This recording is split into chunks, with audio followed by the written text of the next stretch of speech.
बनवणार आहे पालक भाजी। तर पालक भाजी शिजून घेतलेली आहे 5 मिनिट आणि यामध्ये थोडंसं बेसन पीठ किंवा ज्वारीचं पीठ चाळून टाकायचं आणि असं ग्लासनी नाही तर पळीनी हे बारीक करून घ्यायचं। असं पीठ टाकून छान असं बारीक करून घ्यायची भाजी। आणि भाजी शिजताना मी त्यामध्ये हरभऱ्याची डाळ टाकली होती थोडीशी। हरभऱ्याची डाळ ही भाजीमध्ये शिजवून घेतलेली आहे, असं बारीक करून घेतलेलं आहे। आता ही हरभऱ्याची डाळ टाकून घेतलेली आहे, मिक्स करून घेते। हिरवी मिरची बारीक करून घेतलेली आहे, काही हिरवी मिरची या भाजीमध्ये टाकायची कच्ची अशी। आणि आता यामध्ये लसूण बारीक करते।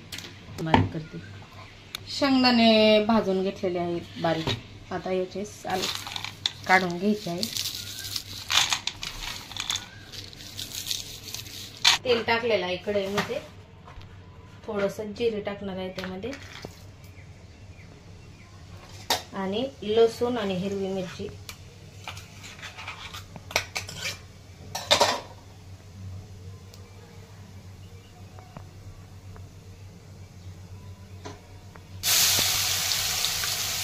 हिरवी मिरची टाकून घेतलेलं आहे। लसूण हिरवी मिरची परतली का त्यामध्ये शेंगदाण्याचा कूट, काही आखले शेंगदाणे टाकलेले आहेत ते परतून घेणार आहे। चवीनुसार मीठ टाकून घेत आहे।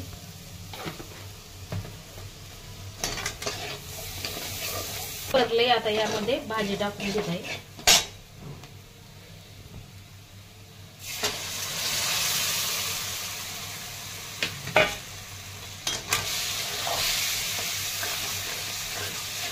भाजी टाकून मिक्स करून घेते।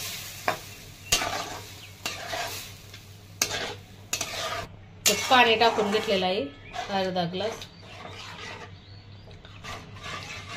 तर पालकाची भाजी जिरा राईस सोबत, ज्वारीच्या भाकरी सोबत, बाजरीच्या भाकरी सोबत खूप छान लागते।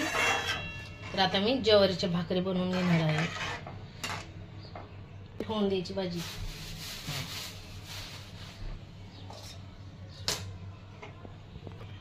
तर आता 5-7 मिनिट होऊन द्यायची आहे भाजी, शिजवून द्यायची तयार आहे। पाहू शकता किती छान झाली। थोडी मी घट्टच केलेली आहे, खूप जास्त पातळ नाही केलेली।